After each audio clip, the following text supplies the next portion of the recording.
Order! Order! You are an incorrigible delinquent at times.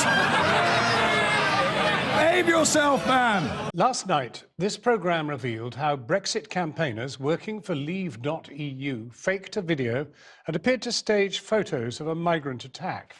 Tonight, in the second part of our investigation into the campaign tactics of Leave.eu, we reveal the inside track on how Arron targeted far-right groups on Facebook before the referendum and then lied about it to journalists.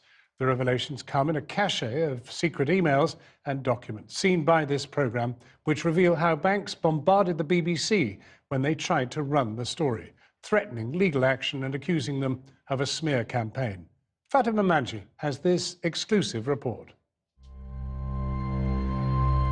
Throughout the referendum campaign, they relentlessly pushed incendiary messages about immigration. Britain was under attack. The country was being invaded.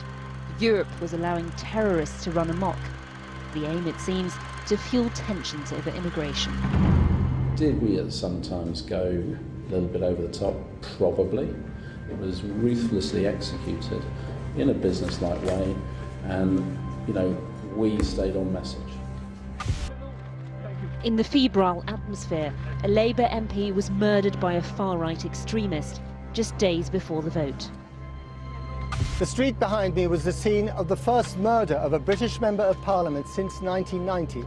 Put all of you together, take them all in! You were a refugee once! The immigration debate was ignited, and immediately after the vote, a spike in hate crimes followed. How old are you? How old are you? All the bread here, bruv! All the bread here! Well, speak proper English then! This programme has seen new evidence showing Arron Leave.eu actively targeted supporters of some of Britain's most extreme far-right groups on social media, like the BNP and the National Front. When asked about it, Arron repeatedly lied. We've also learnt that months before the referendum, the BBC obtained evidence of Leave.eu targeting these groups. So why did the BBC never report this story? It's February 2016. 4 months before the referendum, and Leave.eu is attempting to become the official Brexit campaign. The BBC is given a tip-off about them.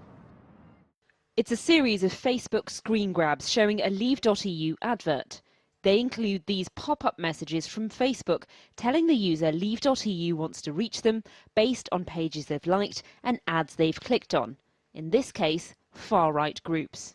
A BBC reporter writes to Leave.eu's communications director Andy Wigmore, saying they're planning to run a story about it the next day. We have evidence to suggest Leave.eu has targeted paid advertising on Facebook at those who have liked the pages of the National Front, EDL, BNP and Britain First. This was because Leave.eu wanted to reach people interested in each of the aforementioned groups. Inside Leave.eu headquarters, here at Millbank Tower, the report caused panic. Emails we've seen show their digital team confirmed the story, but Arron proposed a different response. It's not true. We just buy sponsored Facebook as they place the ads. Arron. An employee from the digital team sends an internal email saying the BBC story is true. Those are our ads. We have targeted those groups since the beginning of the campaign as they gain most traction. With banks not copied in, another senior employee chips in. Is Arron's answer acceptable? The truth is we do target likers of other groups, including these ones, but that is how Facebook advertising works. When an employee proposes saying they do target all political parties, not just the right wing, Banks replies, "Not the right answer." The original employee replies later. Just to confirm, from the beginning of the campaign, we have targeted these groups on Facebook. The story the BBC had was true, but according to the emails we've seen, the response from Arron and Andy Wigmore wasn't. They decided to launch a full-on assault on the BBC, claiming the corporation was biased and threatening them with legal action. And they appealed to the then head of BBC political programmes, Robbie Gibb. He's now Theresa May's top spin doctor.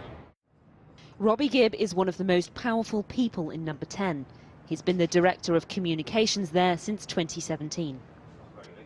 During the referendum itself, Robbie Gibb was in an equally powerful role at the BBC.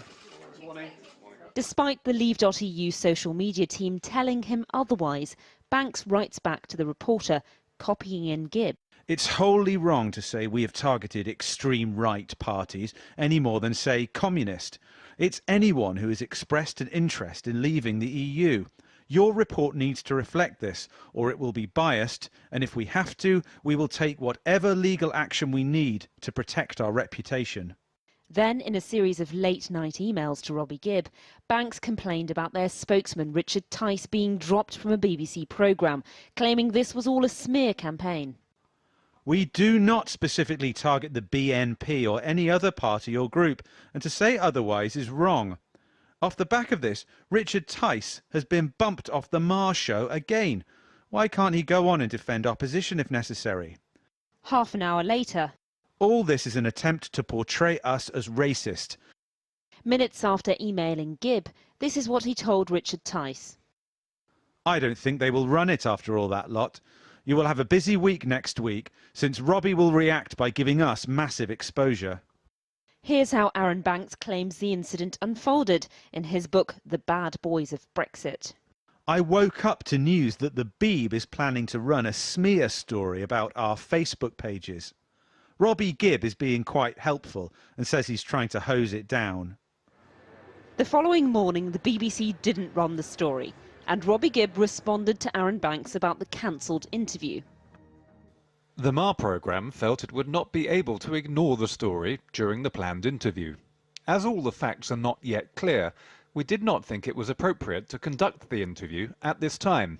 We also felt it would end up dominating a short interview and, whatever your case, putting Mr. Tice in an unfair position. And that was that.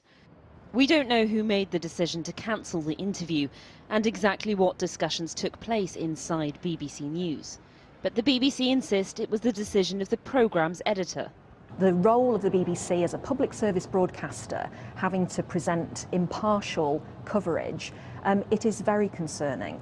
This story, which wasn't shown, wasn't broadcast, I'm really concerned about why they didn't do that, and certainly as a select committee I'm sure that we would want to be looking into that next time we speak to the Director General of the BBC.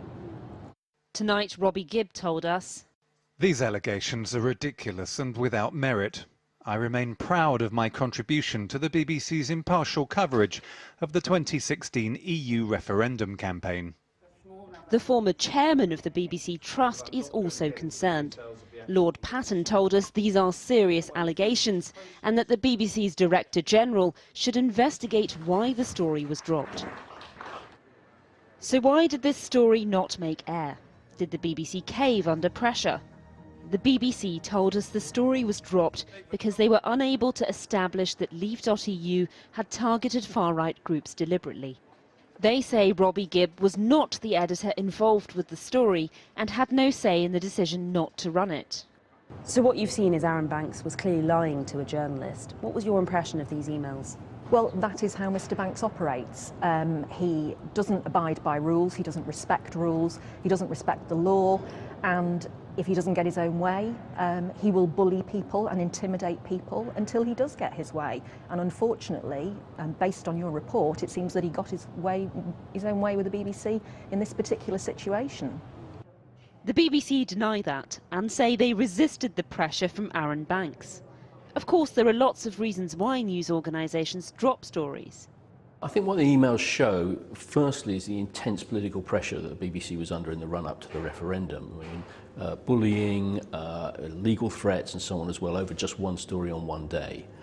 Secondly, I think it shows how the BBC struggled to manage its impartiality in a very polarised environment. As a former BBC editor, is this a story you would have run yourself? Well, a story that says the part of the Leave campaign is targeting the far right on Facebook is clearly a good and legitimate story, particularly in the light of what we now know about targeted ads on Facebook. So yes, it's a story that I think could and should have run at some stage. It did run, but in the Brexit supporting Sunday Times a few months later. Arron, just to your left. And Arron Banks turned on Robbie Gibb. Leave.eu failed in their attempt to become the official Leave campaign. And when the BBC chose not to include Nigel Farage in their big Brexit debate, voting now only one day away, Arron Banks put Robbie Gibbs' mobile number on social media, encouraging Brexit supporters to bombard him with calls. 2.5 years later, the National Crime Agency announced a criminal investigation into Arron Banks over the source of the millions of pounds he spent on the referendum campaign. He went on the BBC to deny any wrongdoing. Rock Services is not a trading company. Well, we're going to have to agree to differ on that. I think I know my business affairs better than you. We tried to follow up, and he refused to speak to us. In my interview to Mark, and will you be willing to come on Channel 4 News to answer some questions on that business? Look, I'd rather go and put a revolver against my temple and pull the trigger than go on Channel 4 News, if that's okay with you. In a statement tonight, Leave.eu questioned our methods and journalistic integrity. They also threatened to post one of our journalists' personal phone number on social media. Britain's biggest political donor remains very active in campaigning around Brexit. Social media allows his group and others to operate in the shadows and produce disinformation. But can we sort fact from fiction? Well, in response to that report, the BBC have told us tonight in a statement, the BBC covered hundreds of stories on Brexit. We have seen no evidence to substantiate claims that our editorial standards have been compromised in any way.